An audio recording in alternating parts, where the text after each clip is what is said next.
Ավելի էմոցիոնալ յոլիթի համար։ Ժողովուրդ ջան, սիրելի հայրենակիցներ,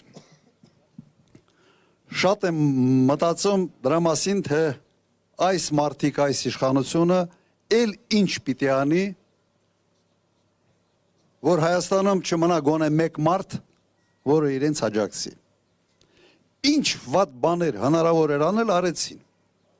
Հրահրեցին պատերազմ, պարտվեցին։ Տվեցին 5000-ից ավել զոհ, վիրավորներ, հողեր,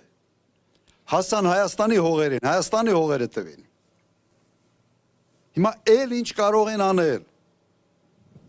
Երևի մնացել է մեկ բան է, ժողովրդին սոված թողել։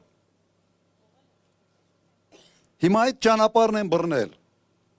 Այս երկու օրը լեզվին են տալիս Ռուսաստանի դեմ։ Այ մարդ ինչ ունեք, մեծ երկերը հանգիստ թողեք։ Իրենց բոլոր մեղքերը փաթաթում են հիմա էլ Ռուսաստանի վզին։ Հաշվի չառնելով, թե ինչքան է մեր տնտեսությունը կախված այդ երկրի հետ, ԵԱՏՄ-ի ընդհանրապես համակարգի հետ։ Հիմա մենք ինչ ենք ուզում, ոնց ենք ուզում ապրել ընդհանրապես, չունենալ բարեկամ, չունենալ դաշնակից, լինել մենակ այստեղ, ամբողջ հույսը կապել Ալիևի կամքի հետ, Ալիևի քմաչուկի հետ, սա ենք մենք ուզում։ Նայեք, երբ մենք մեղադրում ենք իրենց, որ պատերազմ եք հրահրել եւ ավելի քան 5000 զոհ ենք տվել, ինչ են մեզ ասում։ Խի եք թիվ ավելացնում։ 5000 չի քիչ է, հատկապես մի պաշտոնյա կա, Հայաստանի ամենից թքամ պաշտոնյան, թքող պաշտոնյան, չգիտեմ ճիշտ բառը ոնց է այստեղ կարելի կիրառել, մարդկանց երեսի թքող։ Հիմա հարցադրումը հետևյալն է, իմ կողմից,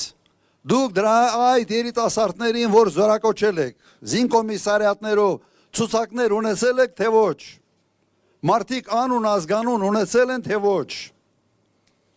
որ բերել եք այս բորնի պունկտերում մեքենաները նստացրել ու արկել պատերազմ,